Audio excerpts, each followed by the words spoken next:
विश्व के महान प्रशासक, great administrator of the world, Napoleon Bonaparte.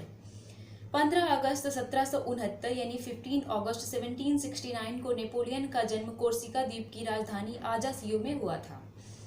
उसके जन्म के समय कोर्सिका वासियों से फ्रांस के संबंध अच्छे नहीं थे, क्योंकि फ्रांस ने उस समय अनैतिक रूप से अधिकार कर लिया था। नेपोलियन स्वयं कहता था कि जब मैं पैदा हुआ था तो मेरा देश मौत की घड़ियां गिन रहा था। नेपोलियन का पिता कार्लो बोनापार्ट एक निरुत्साही एवं आलसी व्यक्ति थे, जबकि उनकी माता बहुत साहसी विदुषी महिला थी। बचपन से ही नेपोलियन की माता ने उनकी पढ़ाई लिखाई में बहुत सहायता की। वे उसे बचपन से ही वीरों की कहानियां सुनाया करती थी, जबकि नेपोलियन इसके विपरीत अत्यंत ही उद्दंड, पढ़ाई से दूर भागने वाला, क्रांतिकारी व्यवहार वाला बालक था। उसके इस उद्दंड व्यवहार के कारण उसके पिता ने नेपोलियन को एक सैनिक स्कूल में भर्ती करवा दिया। उसके बाद तोप खाने से संबंधित विषयों का अध्ययन करने के लिए उसने पेरिस के एक कॉलेज में प्रवेश लिया। उसकी प्रतिभा को देखकर फ्रांस के राजकीय तोपखाने में उसे सब लेफ्टिनेंट का पद मिल गया। अपने अदम्य साहस और वीरता के कारण वह 27 वर्ष की अवस्था में फ्रेंच आर्मी ऑफ इटली का सेनापति बनकर सार्डिनिया पर विजय प्राप्त करने के लिए गया। अपने युद्ध कौशल से उसने सार्डिनिया को आत्मसमर्पण करने पर विवश कर दिया और सार्डिनिया से अनेक जीते हुए क्षेत्रों को फ्रांस को सौंप दिया। इसके बाद नेपोलियन का विजय अभियान ऑस्ट्रिया पर आक्रमण करके ऑस्ट्रिया के सम्राट केम्पो फोर्मियो को संधि की शर्तों को स्वीकार करने हेतु विवश करना था। भारत पर आक्रमण का विचार लिए वह भारत की ओर बढ़ रहा था, लेकिन ब्रिटिश नौसेना की शक्ति के आगे नेपोलियन परास्त हो गया।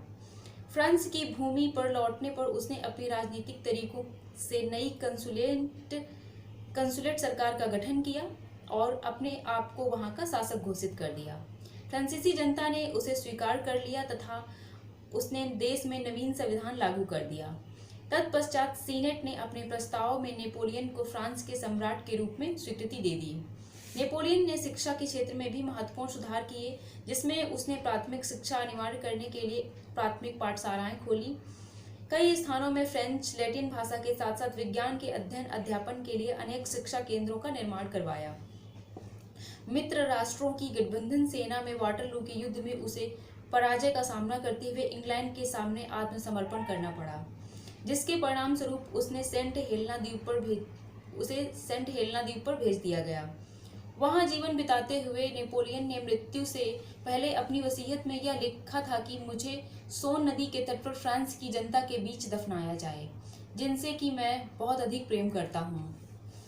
नेपोलियन बोनापार्ट के जीवन से मिलने वाली शिक्षाएं।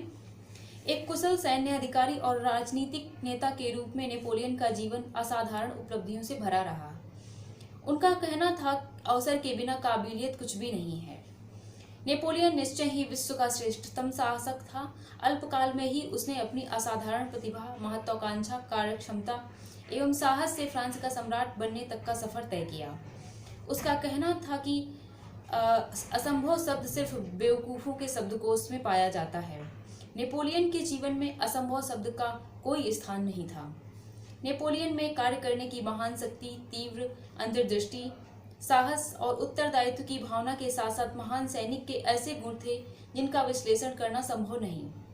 एक प्रशासक और एवं नेता के रूप में उनका जीवन प्रेरणादायी है। सफल होने एवं लक्ष्य प्राप्त करने के लिए प्रेरित करने के लिए नेपोलियन का कहना है कि जीत उसे मिलती है जो हमेशा दृढ़ रहता है।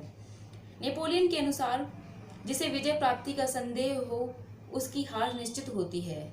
महान शक्तिशाली आत्मविश्वासी शासक के रूप में वह फ्रांस और यूरोप का ही नहीं, अपितु विश्व के इतिहास को भी अपने व्यक्तित्व के गुणों से प्रभावित करता है।